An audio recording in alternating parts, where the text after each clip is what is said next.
Vem sem mais tardança, vem sem demorar.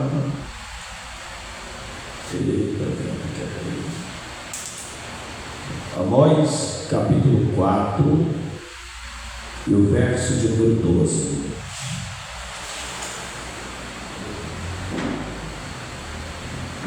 Livro do profeta Amós, está logo depois do profeta Oséias, depois de Joel.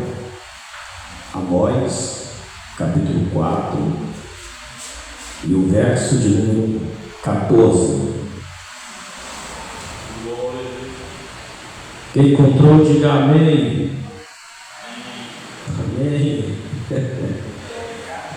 Amós, capítulo 4, e o versículo 12, né, irmão? E o versículo 12. Amós, capítulo 4, e o versículo de número 12.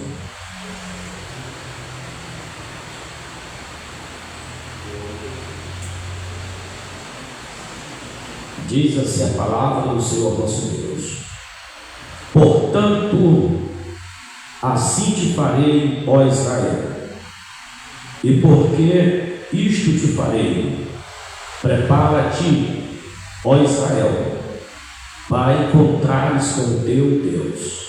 Podemos assentar. Muito obrigado pela sua atenção. Me empreste esse relógio teu aí, minha filha.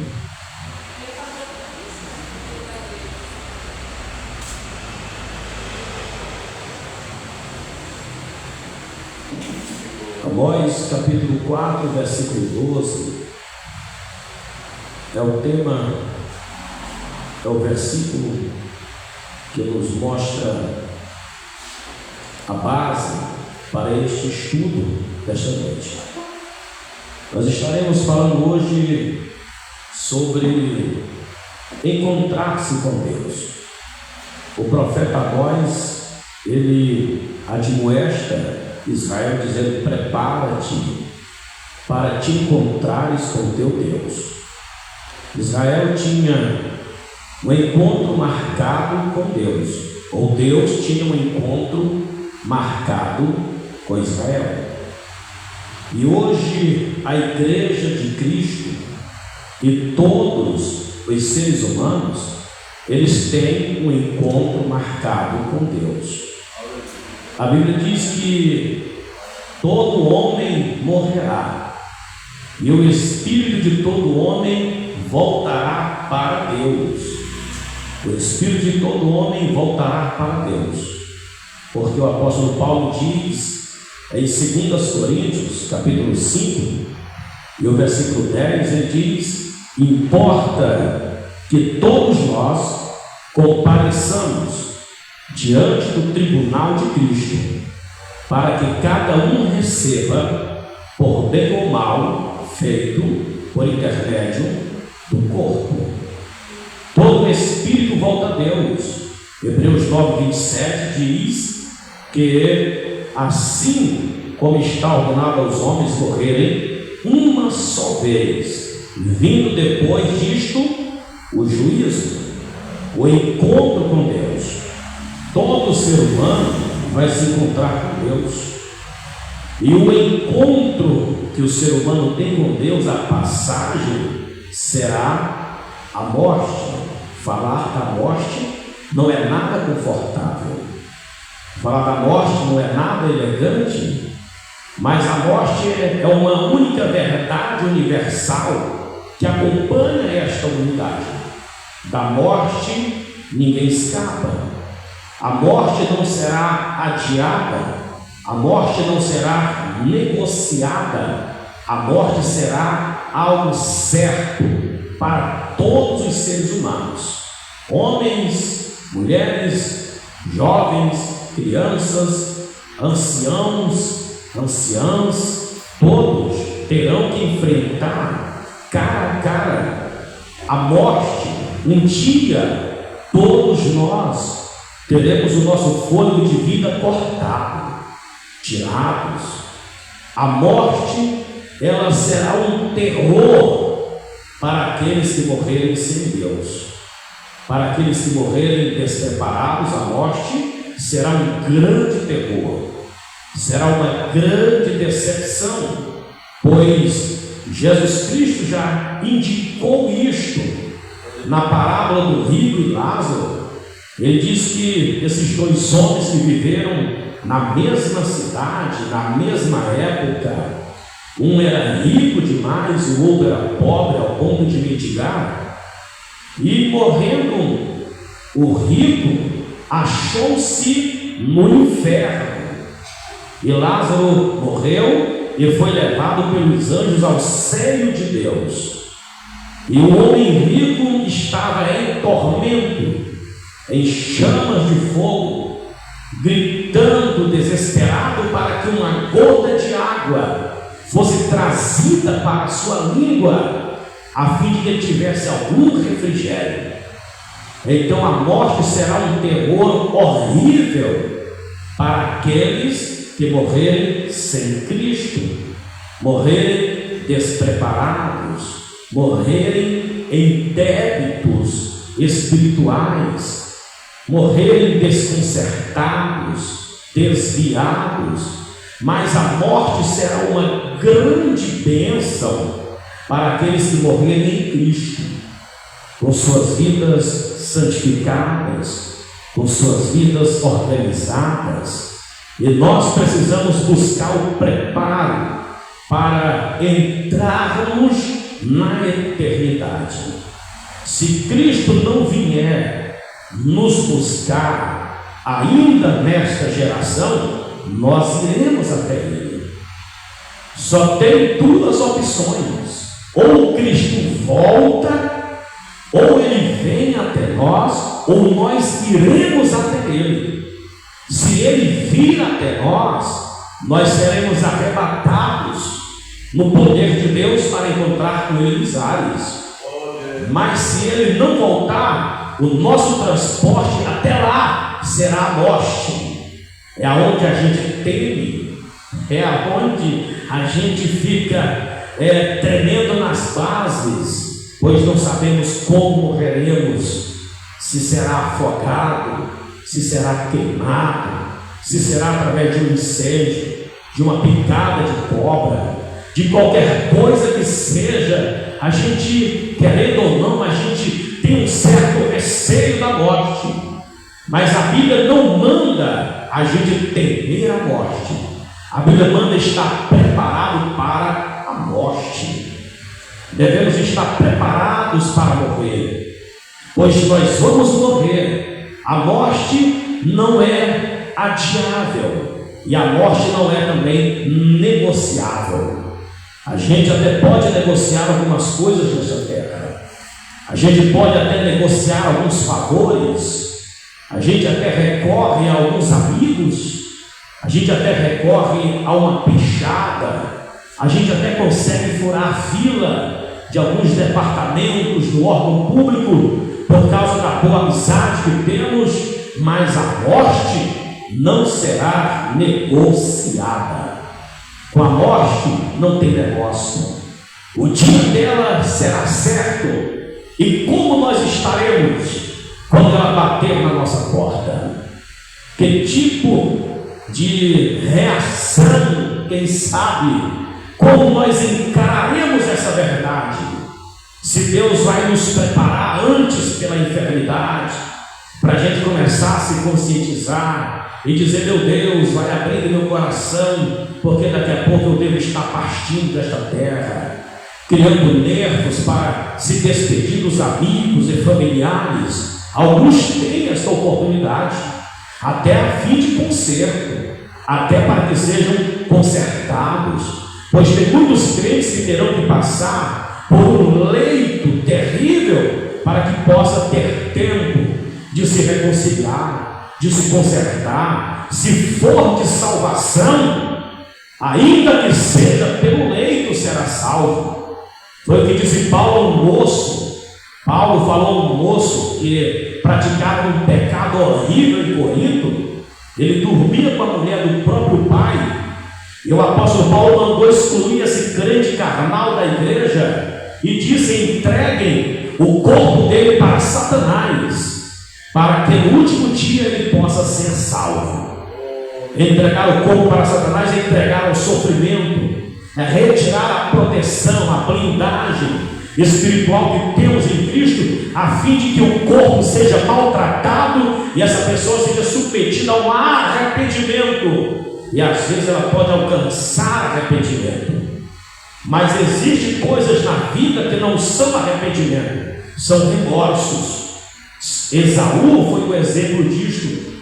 Quando vendeu o seu direito de primogenitura, a Bíblia diz que ele, chorando com lágrimas, não se achou arrependimento em seu coração. Tem muita gente que não consegue arrepender-se, sente remorso, e quem não arrepender-se de seus erros, de seus pecados, não podem estar preparados para ir ao encontro de Deus. Tudo começa por isto. A preparação começa através do arrependimento. Precisamos nos arrepender de nossas loucuras, nos arrependermos de nossas falhas, de nossos pecados, nos prepararmos a tal ponto de dizer: ora vem, Senhor Jesus. Aleluia. Não podemos fugir do retorno de Cristo e também não podemos fugir da morte. Só temos que nos arrependermos, porque o apóstolo Paulo ele diz aos Coríntios que o arrependimento com tristeza, segundo Deus, é para a salvação. O arrependimento produz tristeza, o arrependimento produz choro, o arrependimento produz lágrima, tristeza profunda, vergonha lá no íntimo dos nossos pecados. E a Bíblia diz que o arrependimento acompanhado da tristeza, ele é para a salvação. Tem gente que ele peca sorrindo, se arrepende sorrindo, pede perdão sorrindo, volta à comunhão sorrindo e não sente uma tristeza pelo seu pecado cometido. Essa pessoa não poderá ser perdoada, porque nunca houve arrependimento. Essa pessoa não estará preparada para entrar no céu, pois de fato ela nunca se arrependeu de seus pecados. E uma das formas, o início da preparação se dá pelo arrependimento. Precisamos nos arrependermos de nossos pecados e começar a nos prepararmos para nos encontrarmos com Deus. Nos encontrarmos com Deus. Eu quero falar sobre 7 verdades sobre esta preparação para entrar na eternidade, pois nós vamos entrar na eternidade, seja para viver bem ou seja para sofrer. A Bíblia diz que uns serão ressuscitados para a glória e outros para a vergonha e horror eterno. Vergonha e terror eterno. O livro do Apocalipse revela que a fumaça do tormento daqueles que não tiverem seus nomes escritos no livro da vida subirão pelos séculos dos séculos. Sofrimento eterno. Não podemos perder a oportunidade de ir para a eternidade, descansar com Deus. Por isso vale a pena abrir mão do mundo, vale a pena abrir mão das coisas terrenas, vale a pena abrir mão do nosso eu, a fim de que sejamos salvos. E o primeiro ponto de preparação para nós é o reconhecimento da brevidade da vida. Reconhecer que a vida é breve, é curta. Tiago 4,14. Quem pode encontrar? Tiago 4,14. Vejamos o que diz a palavra de Deus sobre a brevidade da vida. Tiago, capítulo 4 e versículo 14. Está logo aí. O livro de Tiago, capítulo 4 e versículo 14. Vejamos o que diz a palavra. Diz assim: ora, não sabeis o que acontecerá amanhã. O que é a vossa vida? É como um vapor que aparece por um pouco e logo se desvanece. Isto é a vida do ser humano. O Tiago está dizendo: ora, não sabeis o que acontecerá amanhã. Não sabeis o que acontecerá amanhã. O que é a vossa vida? E ele responde: é um vapor que aparece por um pouco e logo se desvanece. A vida é um vapor. O vapor é uma coisa muito rápida, que logo aparece, que por um pouco aparece e logo desvanece. Isto é a vida. Queremos viver como que eternos aqui nessa terra.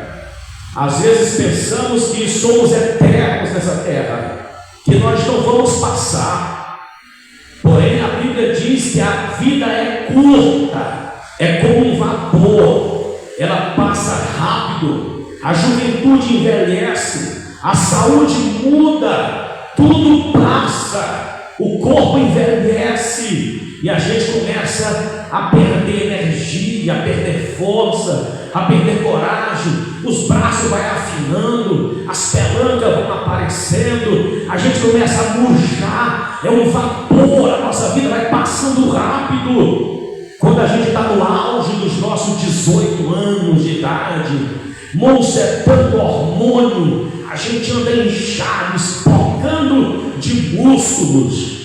Daqui a pouco a gente começa a murchar, a diminuir, vai se esvaindo. É um vapor que está indo embora e a gente nem percebe, já está velho. A gente nem percebe, daqui a pouco já está com o pé perto na cova.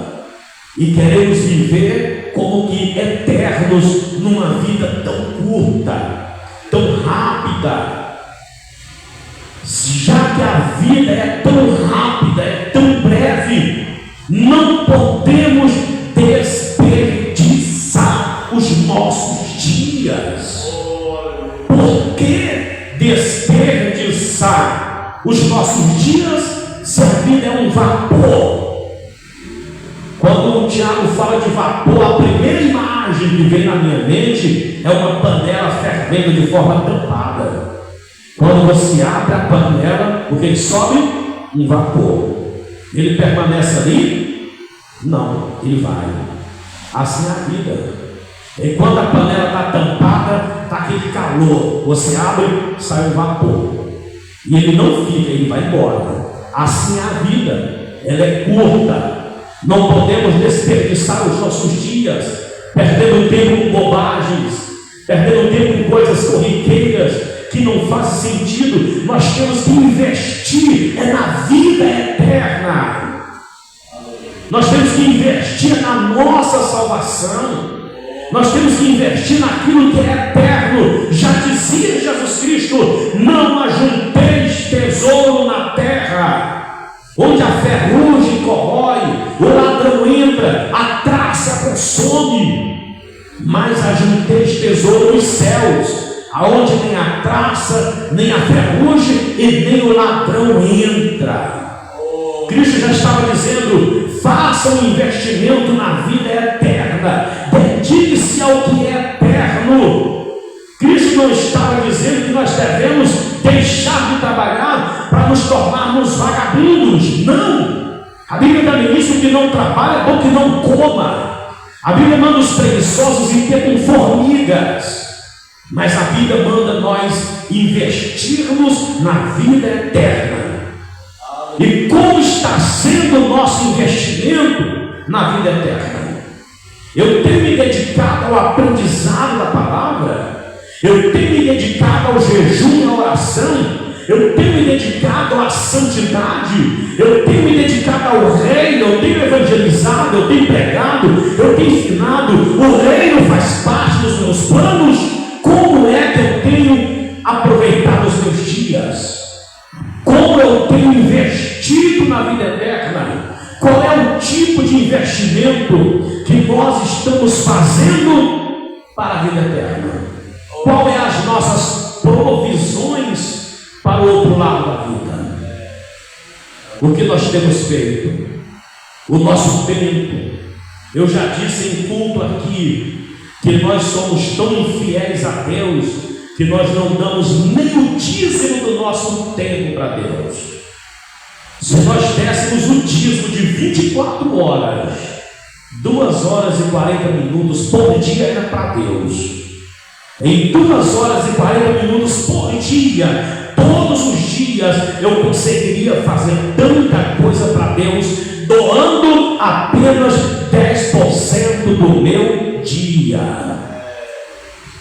Eu conseguiria evangelizar, conseguiria entregar panfleto, conseguiria visitar doentes, conseguiria atender os necessitados, conseguiria fazer uma obra para Deus se eu doasse apenas 10% do meu tempo, de 24 horas, que Deus nos dá todos os dias. Nós não conseguimos doar nem o dízimo do tempo. A vida sendo tão curta, nós temos desperdiçado a nossa vida, as nossas provisões. Como é que nós vamos fazer para ir para a vida eterna? Até aqueles que viviam de forma contrária à fé que nós temos, os pagãos que nós consideramos, eles acreditavam em vida eterna. Os faraós, por exemplo, eles acreditavam que, levando o seu ouro dentro de suas tumbas, eles estariam enriquecendo do outro lado da vida. Coitados, não faz nenhum sentido, mas eles acreditavam que, depositando o seu ouro em suas tumbas, do outro lado da vida, eles ressurgiriam ricos e poderosos. Mas nós não precisamos carregar ouro, carregar prata, nós só precisamos dedicar a nossa vida para que do outro lado possamos ressurgir herdeiros e co-herdeiros com Jesus Cristo, herdar as bênçãos eternas. Segundo ponto é aceitar a realidade inevitável da morte. Precisamos aceitar esta realidade inevitável da morte. Muita gente não quer aceitar esta realidade que é inevitável. Querem fugir do tema, querem fugir do assunto, achando que isso vai me acrescentar algum dia de vida. Não vai. Nós precisamos nos determos a isso para que nós estejamos preparados a cada dia, porque a morte ela é inevitável.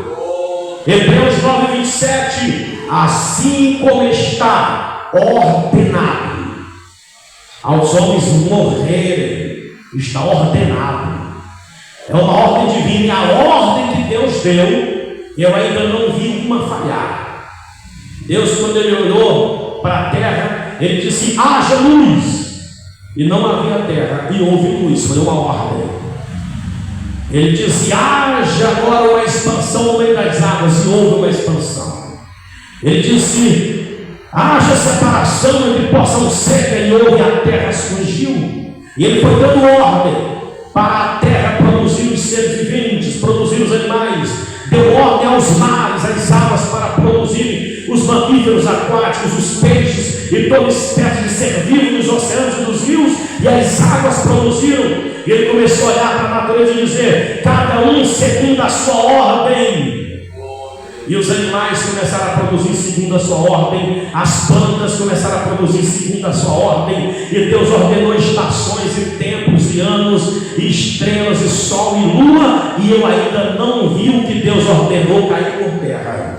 Tudo que Ele ordenou se cumpre. Na época certa tem o inverno, na época certa tem o verão, na época certa tem o outono, na época certa tem a primavera. Está ordenado. Está ordenado, as coisas têm uma ordem. O sol nasce todo dia e se põe, e ninguém impede, não há quem impeça, porque está ordenado. E a morte está ordenada a todos os seres humanos. Diz Hebreus: assim como está ordenado aos homens morrerem uma só vez, vindo depois o juízo, o julgamento de cada ser humano. E como nós, ao subirmos lá, como disse Paulo, para que receba por bem ou mal, feito por intermédio do corpo, precisamos aceitar essa realidade e nos prepararmos para isso. Quando nós aceitamos esta realidade, nós vamos nos preparar para isso. Nos preparar para se encontrar com Deus. Nos preparar porque o encontro com Ele, ninguém escapa. Tem gente que pensa que vai enganar Ele, o Senhor, quando chegar lá. Estão aqui na terra fazendo barbaridades.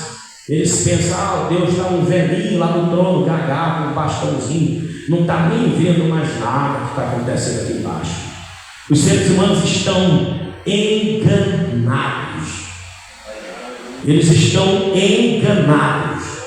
De Deus ninguém escapa, de Deus ninguém se livra, e todas as obras dos homens estão registradas. Disse Jesus que Deus não vai deixar passar nem as palavras frívolas, palavras bobas.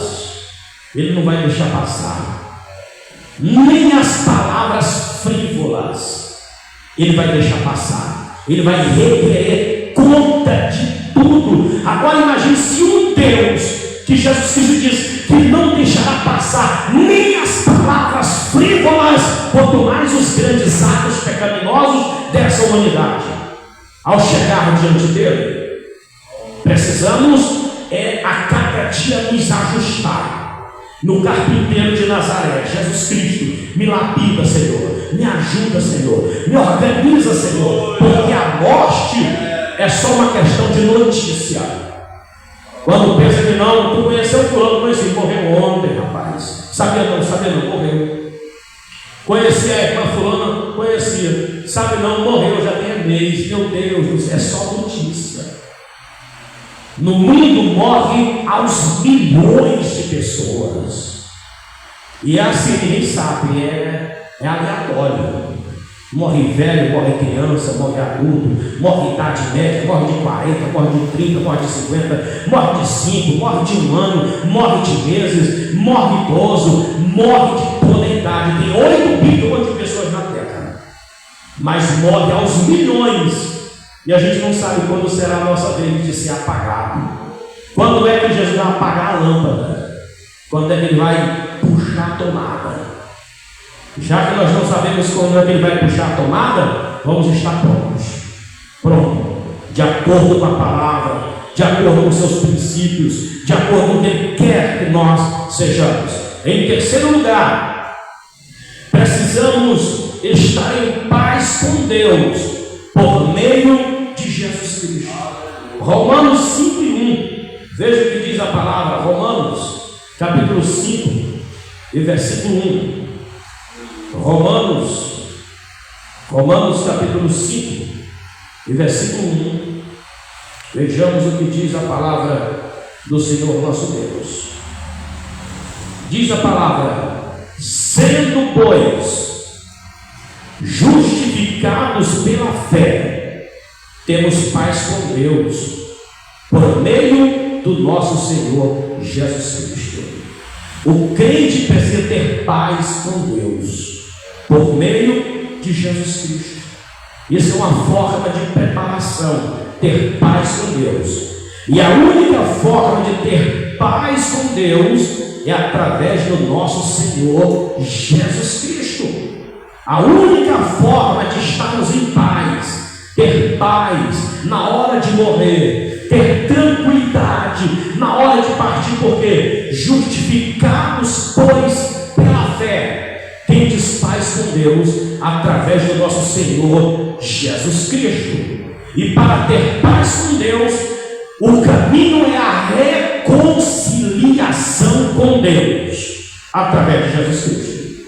Nos reconciliarmos de verdade, para na hora da morte a gente não ficar perturbado, Na hora da morte, não ficar agitado. Meu Deus, me livra do fogo do inferno. Jesus, eu não quero perder minha salvação. Não, deixa a morte vir, estou aqui. É só uma passagem, é só um ônibus, é só um meio de eu chegar lá no céu. Isso é ter paz com Deus, é ter consciência tranquila, é saber que não deve, é saber que tem um nome limpo no cartório celestial, é saber que está tudo ok. É a reconciliação, é o único meio de termos paz com Deus, é nos redimirmos, é nos rendermos a Ele, nos entregarmos a Ele e todos os dias nos reconciliarmos com Ele, confessar os nossos erros, confessar os nossos pecados. A Bíblia diz em Provérbios que o que confessa e deixa alcança misericórdia, mas o que esconde a sua transgressão nunca prosperará. O que confessa e deixa. Precisamos aprender a confessar os nossos erros, confessar os nossos pecados. Eu lido com a igreja, com a minha esposa, desde 2007, desde quando nos casamos. Estamos lidando com a igreja, sempre estamos dirigindo um trabalho. Quando nós estamos dirigindo um trabalho, estamos pregando, cantando, viajando de forma itinerante. E igrejas, essa deve ser a 8ª igreja que nós estamos à frente dirigindo, mas pouquíssimas vezes foram as confissões de pecados. E eu vejo uma geração tão corrupta como essa geração atual. O pecado nunca esteve tão de perto, mas as pessoas não conseguem abrir o coração. Outro dia, um crente cometeu um erro terrível, de feio, e não foi confessar o seu pecado, porque disse que o pastor dele não tinha moral para disciplinar ele. O pastor não tinha moral porque ele conhecia as falhas do pastor, conhecia os erros do pastor. Uma boa pessoa conhecida da gente errou, perdeu as estribeiras, disse que o sol estava quente, a pressão estava alta, e o camarada agitou ele, fez uma raiva, ele deu uma bufetada na nuca do cabra, tomou o facão. Mas não tratou do erro, porque o pastor dele, segundo ele, está cheio de pecados. E ele disse que não se sentia bem em estar lá, porque ele ia dizer: não, mas você também está assim, assado.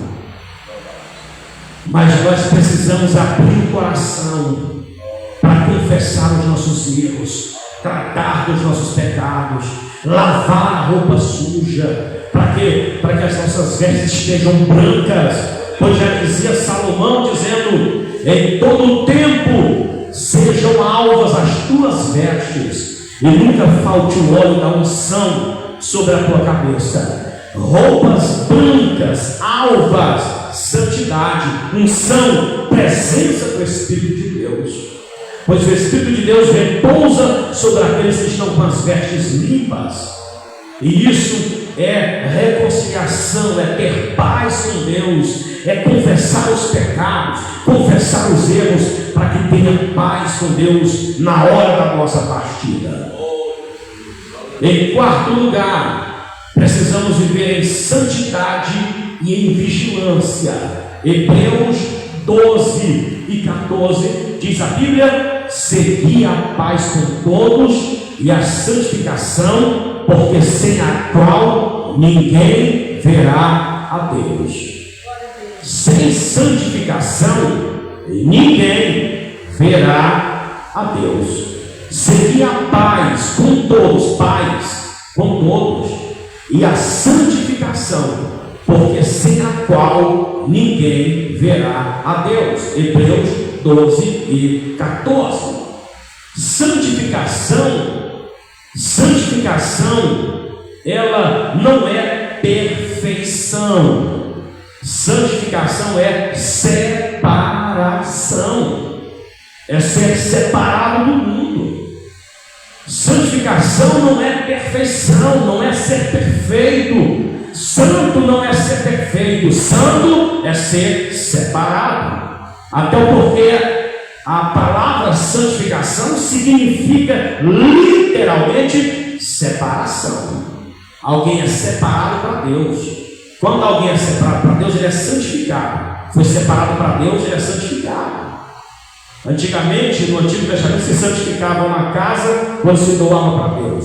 Se santificava uma pessoa quando se dava para Deus. Se santificava um utensílio quando se separava para Deus. Isso era santificação, era separar algo para Deus. Então é ungido e consagrado santo. E hoje a igreja, ela foi ungida e separada para Deus, por isso que ela é santa. A igreja é separada do mundo. Os costumes da igreja têm que ser diferentes dos costumes do mundo. Porque ela é separada. É separada. O que se pratica no mundo não pode ser praticado na igreja, porque a igreja é separada, foi tirada do mundo. É como Israel, que foi tirado do Egito. A igreja foi arrancada, tirada do mundo, comprada, separada. Santificação é viver em vigilância. Santificação é viver separado, intenções puras, viver fugindo do pecado, do erro e melhorando a cada dia a sua vida. Em sexto lugar, a preparação para a vida eterna ainda se dá em deixar um legado de fé e de boas obras. Apocalipse 14 e 13. Apocalipse capítulo 14 e versículo 13. Apocalipse capítulo 14, versículo 13, diz a palavra: então ouvi uma voz do céu que dizia: escreve, bem-aventurados os mortos, que desde agora morrem no Senhor. Sim, diz o Espírito, descansarão do seu trabalho, pois as suas obras os acompanharão. Que coisa especial! Que coisa maravilhosa! Bem-aventurado são os mortos que desde agora morrem no Senhor, porque descansarão dos seus trabalhos, e as suas obras os acompanharão. Estar preparado para a eternidade é deixar um legado de fé e de boas obras. Pois as nossas obras, elas vão além do túmulo. As nossas obras nos acompanham na eternidade. As nossas obras servirão de exemplo aqui. Tudo o que nós fizermos pelo reino aqui, de dedicação, vai ser um legado para gerações futuras, como também nos acompanharão na eternidade. Pois bem-aventurados são aqueles que morrem no Senhor, pois descansarão do quê? De seus trabalhos, pois as suas obras os acompanharão. As nossas boas obras, o nosso legado vai nos acompanhar. O sofrimento que nós passamos pelo reino, como diz o provérbio de Salomão: aquele que cuida da figueira comerá do seu fruto, mas o que sofre pelo seu Senhor será honrado. Então, aqueles que sofrem pelo seu Senhor serão honrados, assim como aquele que zela da figueira comerá do seu fruto, também aquele que sofre pelo seu Senhor será honrado. As nossas obras nos acompanharão. Precisamos estar preparados para morrer no Senhor. A Bíblia diz que é bem-aventurado, é feliz. Então, se a Bíblia está dizendo que é bem-aventurado e é feliz, é porque tem felicidade depois da morte. É porque teremos alegria depois da morte. Descanso aqui, irmão, não é simplesmente morrer e ficar apagado lá numa cama, numa geladeira lá no céu, igual eles fazem com o corpo que joga aqui Não. Lá no céu nós vamos descansar de nossos trabalhos. Mas a Bíblia está dizendo que são felizes os que morrem no Senhor.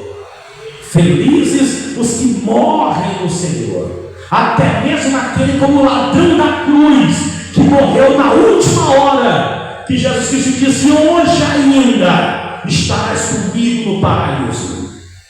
É feliz quem morre no Senhor, é feliz quem recebe a graça de morrer no Senhor, pois descansará do seu trabalho e as suas obras o acompanharão.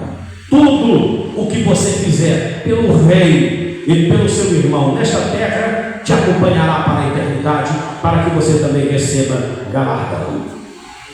Em sétimo lugar, para encerrar, esperar a morte com esperança e não com medo. Esperar a morte. A gente tem medo, a gente quer temer, mas nós temos que esperar ela. Esperar a morte. A gente quer esperar, imagina, qualquer outra coisa, né? Mas a morte, a gente não quer esperar ela, não. A gente quer fugir dela, mas temos que esperar a morte com esperança. Esperança na morte.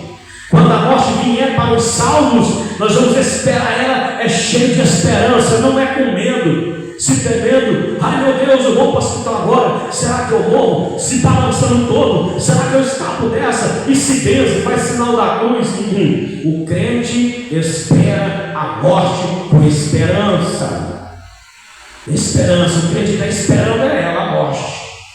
O crente verdadeiro, qualquer hora que a morte chegar, seja bem-vinda, minha filha. Me transporta logo para o meu lar eterno, que é para lá onde eu vou descansar, porque tem certeza da salvação. Filipenses 1:21. Eu quero ler com você pacientemente esse versículo. Filipenses 1:21. Vamos lá. Carta de Paulo aos Filipenses, capítulo 1 e versículo 21. Diz a Bíblia, o apóstolo Paulo está dizendo: pois para mim o viver é Cristo e o morrer é lucro. Isso é esperar a morte com esperança e não ter medo dela. Esperar a morte com esperança e não com temor dela. Cristo já dizia: não temeis aquele que só pode matar o corpo e nada mais podem fazer, mas temei a Deus. A morte, ela só pode matar o próprio corpo e nada mais.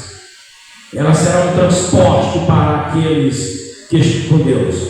Paulo está dizendo: pois para mim o viver é Cristo, a minha vida é de Cristo, eu vivo por causa dele, e o morrer é lucro. É lucro morrer. O crente, ele lucra quando ele morre, porque ele vai alcançar a vida eterna. O meu irmão estava na Colômbia trabalhando já há quase 20 anos, conseguiu fazer um patrimônio e sonhando em voltar para o Brasil. Tive olhando alguns terrenos para ele aqui, algumas casas para ele comprar, e ele cheio de projetos para voltar para o Brasil e edificar a sua família aqui. Porém, o ano passado ele se reconciliou, este ano ele se casou, voltou à comunhão, e esse mesmo ano Deus o colheu. E eu fiquei sofrendo e pensando: meu Deus, os planos e os projetos, tudo aquilo que ele estava sonhando em fazer, trabalhando no garimpo, guardando ouro, fazendo depósito para ter uma vida sossegada aqui no Brasil, já deu uma casa boa em São Paulo, e de repente o Senhor levou, ele perdeu tudo isso, mas ao mesmo tempo o Espírito Santo falou na minha mente: ele ganhou, ele herdou o eterno, ele herdou as bênçãos eternas, ele herdou uma herança incorruptível. Ele estava se preparando para a terra, mas Deus o preparou e o levou para a eternidade. Então ele já lucrou, ele já faturou, ele já está na eternidade, pois estava preparado, estava reconciliado, batizado, casado, em comunhão, ceando. Ele estava pronto para ser colhido, e Deus o colheu. E aqui, a casa que ele deixou, e o ouro que ele deixou, isso aqui não vale nada. Agora ele herdou os céus, se tornou herdeiro com herdeiro. Então a morte para o salvo é um lucro.